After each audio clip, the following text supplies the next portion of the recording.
Bonjour tout le monde dans cette nouvelle vidéo. Donc on va parler sur comment préparer une communication orale.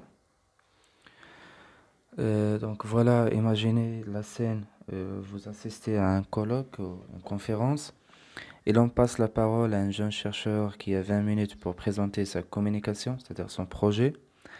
Visiblement, c'est mal à l'aise.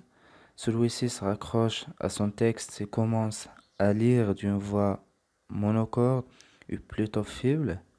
Un inouï discret s'installe dans la salle. Les minutes passent tant bien que mal, puis l'intervenant vient à bout de sa présentation et laisse la place au suivant.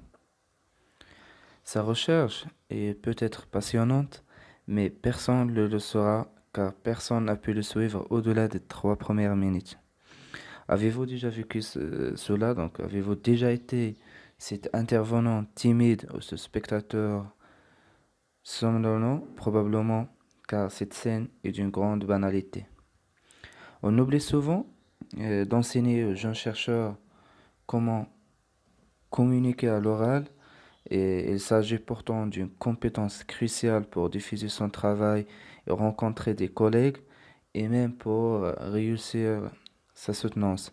Une présentation ennuyeuse est souvent le fait d'un intervenant timide, apeuré ou mal préparé. Je vais vous donner 4 règles pour éviter que votre présentation plonge tout le monde dans l'ennui. La première règle, c'est de préparer-vous en tenant compte des attentes du public. Beaucoup de gens chercheurs se contentent de travailler le contenu en bossant leur texte euh, pour qu'il soit digne d'un article scientifique le plus sérieux et complet possible, car ils craignent d'être critiqués. Le jour J, ils lisent ce texte devant tout le monde en espérant qu'il n'y aura pas de questions méchantes. Et voilà. Or, le terme communication indique en lui-même qu'il s'agit d'un exercice où vous devez établir une relation avec un public. C'est pour lui que vous êtes là. Être convaincant à l'oral, c'est différent d'être convaincant à l'écrit. Voilà, donc la première chose, c'est de soyez synthétique. Sachez que la capacité d'écoute du public est limitée. On dit habituellement qu'il chute après 12 minutes sur le même sujet. Dans un colloque ou en conférence par exemple, sélectionnez un aspect de votre recherche particulièrement promoteur ou en phase avec le thème du colloque et tenez-vous à cet aspect. Vous pouvez mentionner ouvertement, aujourd'hui je me concentrer sur l'aspect X de ma recherche. La deuxième chose, c'est de faire des fiches. C'est le conseil le plus fondamental. Écouter quelqu'un lire un texte mot à mot est un puissant somnifère, donc ne vous accrochez pas à votre texte comme à une bouée, mais vous ne pouvez pas non plus improviser, c'est vrai. Choisissez une voie médiane et faites des fiches cartonnées qui reprennent les éléments clés à ne pas oublier.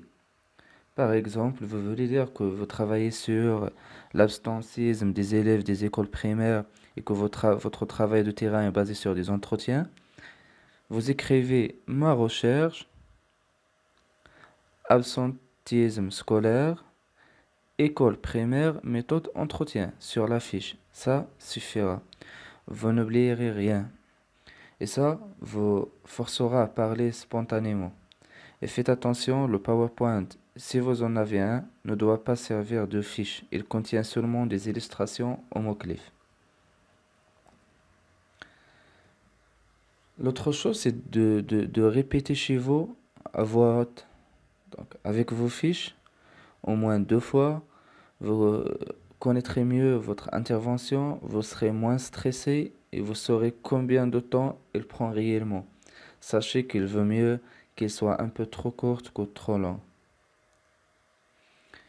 Et la chose la plus importante, c'est d'anticiper les questions. Vous avez peur des questions de public, c'est un motif fréquent de stress. Le pire serait d'essayer de ne pas y penser.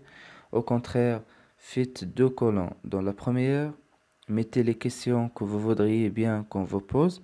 Dans la deuxième, celles que vous ne voudriez surtout pas qu'on vous pose. Et bien sûr, vous travaillez bien ces dernières à tête reposée.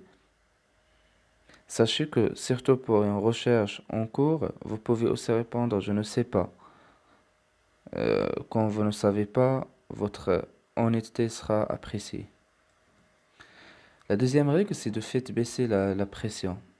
Donc le trac nous touche tous quand nous devons nous exprimer devant une assemblée, anticiper pour ne pas en être malade le jour J. C'est-à-dire de préparez-vous à relever le défi. Ne repoussez pas le moment de préparer l'intervention.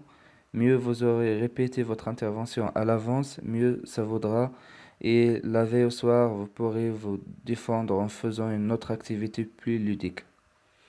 La deuxième chose, c'est de pratiquer la visualisation positive. Il consiste à mettre en place des répétitions par la pensée. Fermez les yeux et imaginez la scène. Vous prenez la parole devant ce public de collègues. Vous devez aller loin dans les détails. Imaginez la table, la lumière et vos propres mots. Tout se déroule parfaitement bien. Il vous félicite à la fin. Refaites l'exercice plusieurs fois. C'est tout simplement une méthode d'auto-suggestion très efficace si elle est répétée pour habituer votre cerveau au succès et pour l'amener à un fonctionnement plus positif. La troisième chose, c'est de respirer en gonflant et dégonflant le ventre. C'est utile pour placer la voix et pour faire baisser les tensions. Vous trouverez sur internet des infos sur ces techniques de sophrologie et d'autres astuces pour réussir la prise de parole.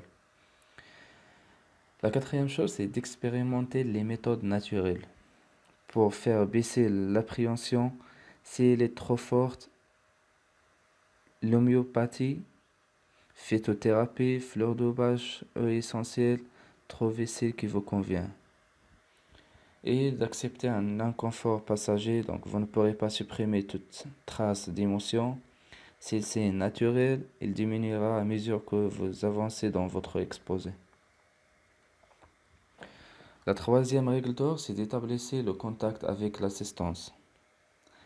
C'est la première règle pour établir le contact avec une personne ou un groupe de personnes.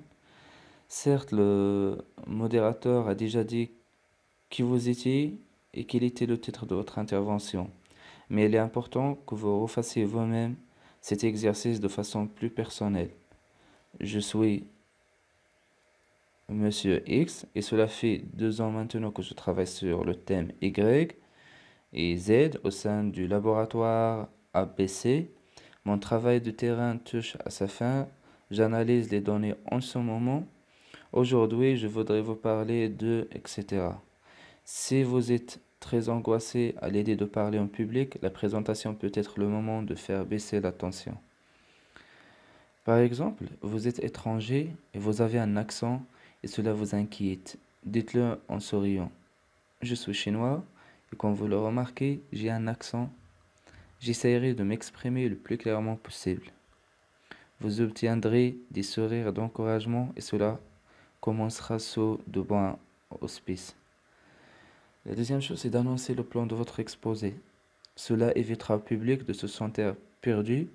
Vous créez ainsi une expectative qui maintiendra l'attention. Et mettez des exemples dans votre texte. Rendez-le vivant. Quand je suis allé sur mon terrain la première fois, j'ai vraiment été surpris par, etc. Même les scientifiques aiment la maison récit et le message passe mieux s'il est délivré d'une façon personnelle. Mais soyez modéré quand même, ne faites pas de votre intervention une collection d'anecdotes. Prenez le temps de respirer et laissez au public le temps d'assimiler les idées. Faites des pauses de 4 ou 5 secondes chaque fois que vous passez à un autre diapositive sur le PowerPoint. La dernière règle, c'est d'avoir la bonne posture. Le langage paraverbal, la vitesse, l'intonation, le langage non verbal, les mimiques, la posture sont importants pour asseoir votre confiance et votre sentiment de légitimité. et sont perçus immédiatement par le public. Ne les négligez pas. Et évitez de laisser retomber votre voix et à la fin de chaque phrase, parlez clairement jusqu'au bout. Et voilà, donc je termine la vidéo. Si vous avez des questions ou des commentaires, vous pouvez les laisser sous la vidéo, donc à partir commentaires. Et n'oubliez pas de s'abonner et d'activer donc la belle de notification.